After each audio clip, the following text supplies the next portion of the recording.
walked out in less than 5 minutes after the interview had begun. Let's listen in. Mr. Modi, let's start by talking about you. In the 6 years that you've been Chief Minister of Gujarat, the Rajiv Gandhi Foundation has declared Gujarat to be the best administered state. India today on 2 separate occasions has declared that you are the most efficient Chief Minister.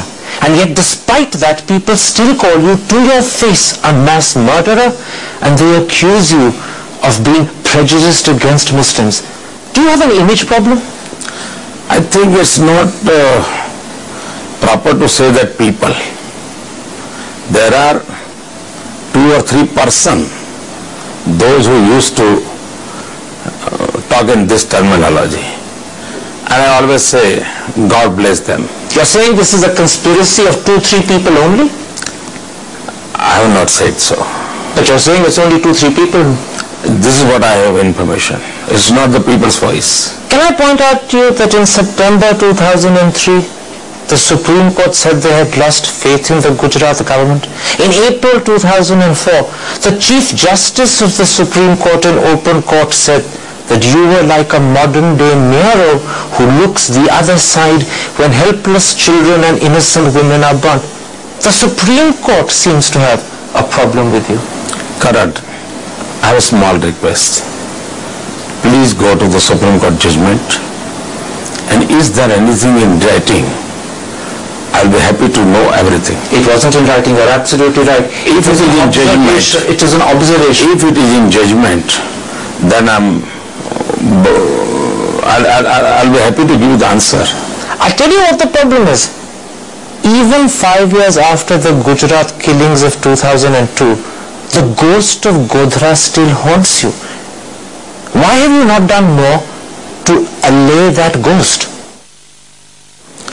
This I gave it to the media persons like Karan Thapar. Let them do and let them enjoy. Can I suggest something to you? I have no problem.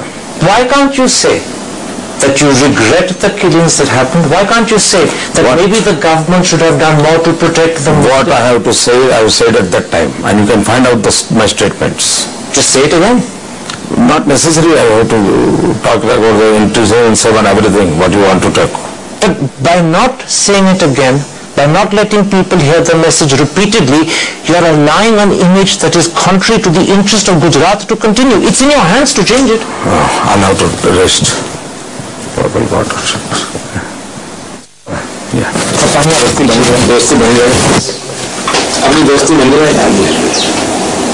You came here happy and thankful to you. It's okay. Everything's आपके ideas हैं, बोलते हैं, करते हैं. 3-4 questions I will let you enjoy. पर मोदी साहब, मोदी साहब, कहीं देखो मैं दोस्ताना संबंध बनाना चाहता हूँ. आप उसको कोशिश कीजिए. मुझे एक चीज समझाएं सर.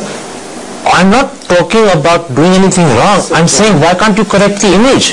देखिए आपने this is not the time. इसके लिए आपने 2002 में मुझे मिले तो 2003 में मिले. Okay, then one second. And we had earlier spoken to Karan Thapar, who had in fact conducted that interview. He told us more about what happened off camera after Modi walked out. He said that he was very sorry. He said, "Mera dil toot gaya tha." He said that he had been fasting for the last 8-9 days, not even taking juice, and that he was very tired, and as a result he was tense. He then finally said that he would ring me this morning, i.e. Saturday, to apologize, but he was not prepared to continue. I was going to ask him literally just one other further question on the subject that brought the interview to an end. I was going to say to him that does he accept that now that he's seeking re-election, one of the challenges he faces is to reassure the Gujarati Muslim community that they can trust him and they don't have to fear him.